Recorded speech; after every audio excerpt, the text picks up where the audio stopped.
Bonjour, ravie de vous retrouver pour un nouveau témoignage de vie, une histoire de résilience comme on les aime sur cette chaîne. Un partage pour l'espoir, merci de votre présence et belle écoute. Aujourd'hui, c'est l'histoire de Mademoiselle N et de sa résilience face à une vérité cachée qui s'est imposée à elle et ancrée au plus profond d'elle-même pendant des années, jusqu'à sa révélation assourdissante pendant son enfance, que je souhaite vous conter aujourd'hui. Une alchimiste qui a su transmuter cette souffrance en force grâce à l'acceptation, au respect et à l'amour inconditionnel. Mensonge ou vérité ?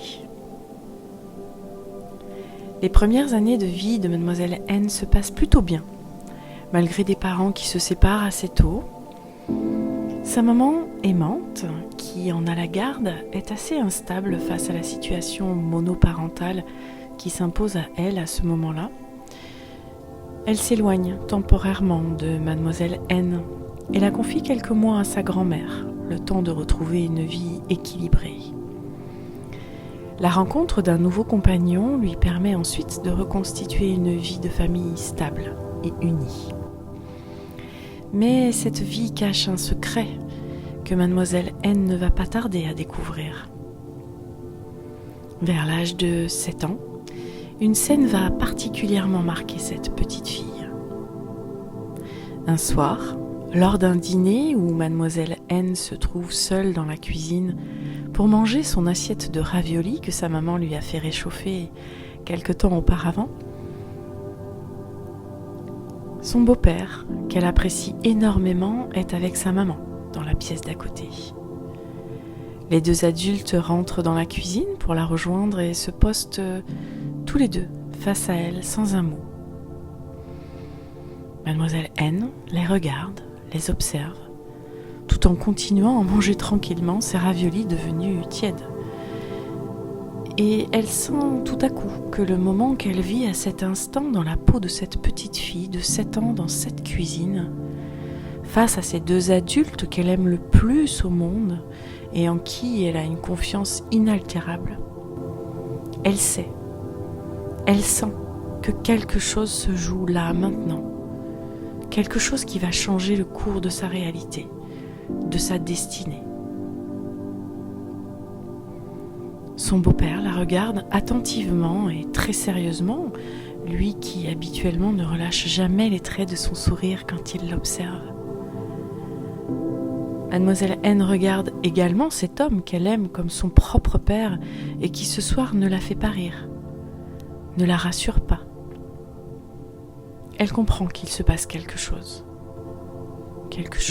d'inhabituel. Elle attend, sans savoir quoi. Elle attend avec une pointe d'inquiétude dans le ventre. Puis elle tourne son regard vers sa maman qui, elle, peut-être aura un regard rassurant envers elle. Mais non, au contraire, sa maman n'est pas du tout rassurante. Elle baisse la tête et les larmes coulent sur ses joues. Mais que se passe-t-il pour que sa maman pleure et soit triste ? Mademoiselle N se sent bizarre. Il se passe quelque chose d'étrange à l'intérieur d'elle-même, dans son ventre. C'est étrange. Est-ce que ce sont les raviolis qu'elle ne digère pas ? Elle ne comprend pas. Puis vient la première phrase de son beau-père qu'il prononce et qui se suspend dans l'air. Maman a quelque chose à te dire. S'ensuit un long silence, accompagné de tous les regards poignants des trois protagonistes qui envahissent la pièce à présent. Les regards de Mademoiselle N et de son beau-père sont désormais figés sur le visage de sa maman qui a toujours le regard rivé au sol, l'air encore plus triste. Désormais, les larmes s'échappent de ses yeux verts magnifiques et se déversent sur ses joues de façon abondante. La scène entière est suspendue dans cette cuisine et un silence de plomb s'installe quelques secondes, qui paraissent à Mademoiselle N une éternité. Elle ne comprend rien à ce qui se joue ici même, dans son monde intérieur. Ce monde qu'elle sent se dérouber sous les pieds de la chaise sur laquelle elle est assise. Elle sent au fond d'elle que sa sécurité intérieure est mise à mal à cet instant même. Elle regarde sa maman avec attention, sans pouvoir lui dire un mot malgré le fait qu'elle ressent en elle toute la souffrance, la détresse et la tristesse qui émanent de tout son être. Mademoiselle N a mal au ventre, ce mal qui vous tord les viscères et remonte jusque dans la gorge pour vous donner envie de vomir. Mais que se passe-t-il ? Sa maman ne peut pas parler. Ses mots sont étouffés par les pleurs et les soubresauts que son corps lui inflige à cause de cette souffrance qui a l'air si indicible mais si intense pour elle. Mademoiselle N comprend que ce ne sera pas possible pour sa maman, c'est trop, beaucoup trop. Trop douloureux. Elle ne peut pas s'arrêter de pleurer. Mais pourquoi maman souffre-t-elle autant ? Soudain, elle entend à plusieurs kilomètres de distance une voix qui s'impose dans ce silence lourd et au milieu duquel seuls les pleurs de sa maman s'invitent. Cette voix, c'est celle de son beau-père, qui devient plus proche au fur et à mesure des mots qu'il prononce. Ces mots s'adressent à elle, directement.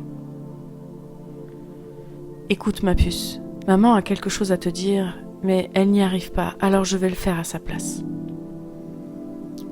Avant de rencontrer ton père, et moi ensuite, maman a connu un autre homme avec lequel elle a eu 2 autres enfants, qui sont donc plus grands que toi. Tu as donc une sœur et un frère que tu ne connais pas.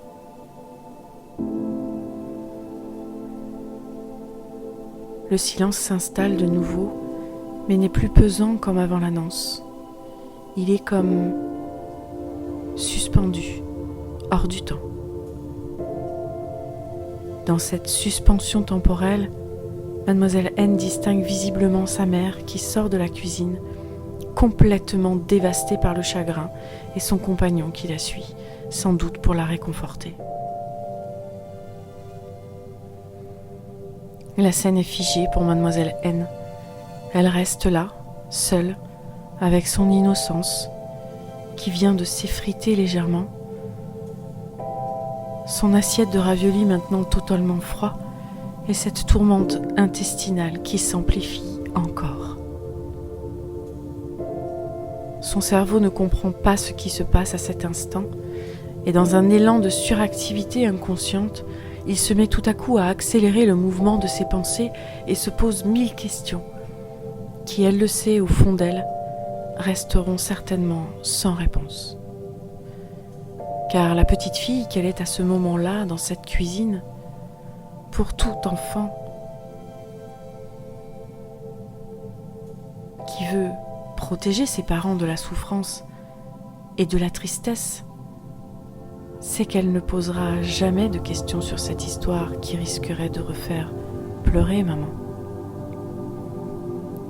Les années ont passé, Mademoiselle N a perdu sa maman et son beau-père. Et elle n'a jamais obtenu les réponses qui auraient pu soulager la souffrance et la tristesse qui ont grandi avec elle pendant toutes ces années. Comment avancer et se libérer du poids des mensonges et des secrets de famille ? Malgré cet épisode qui, entre parenthèses, n'est qu'une expérience parmi beaucoup d'autres, plus difficiles les unes que les autres dans la vie de Mademoiselle N, elle a su trouver le chemin de sa résilience. Dans cet épisode de vie, Mademoiselle N, qui pensait jusqu'alors vivre seule ses mensonges et secrets familiaux, a fait la rencontre déterminante d'une amie qui lui a elle-même fait part de sa propre histoire familiale et de ses secrets destructeurs. Au fil des échanges, au sujet de leurs histoires respectives et leurs ressentis, face à ces tsunamis émotionnels, personnels et intimes, Mademoiselle N a compris que non seulement elle n'était pas la seule à vivre des expériences de vie similaires, mais surtout qu'il était possible d'aborder ces expériences différemment pour se protéger et se détacher de certaines choses qui ne nous appartiennent pas. Et qu'il était possible de prendre conscience que les mensonges sont comme les secrets, destructeurs, et que la vérité, quelle qu'elle soit, est la définition de l'honnêteté et donc de la sécurité. L'histoire de Mademoiselle N nous révèle que l'on peut accepter le mensonge d'une personne, si chère soit-elle à notre cœur et si grande soit la blessure qu'elle nous a infligée, tant que la vérité émane de cette même personne et quel que soit le temps qui passe.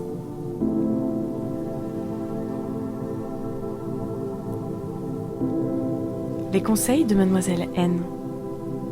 Respecter les choix dans son intégrité de chacun avec respect. Accepter d'apprendre des autres pour apprendre de soi-même sans jugement. Faire confiance à la vie. Et développer l'amour inconditionnel pour accepter ce qui est.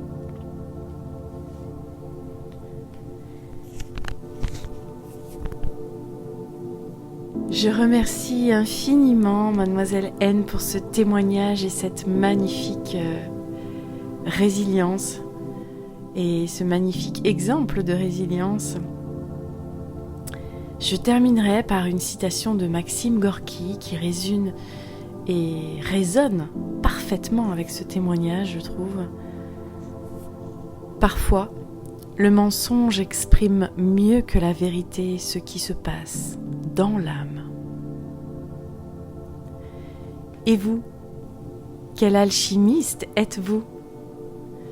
Si cette histoire vous a plu, n'hésitez pas à cliquer sur le pouce, partager cette vidéo et vous abonner à ma chaîne pour plus de partage, d'histoires et de témoignages. À bientôt pour de nouvelles histoires d'alchimistes.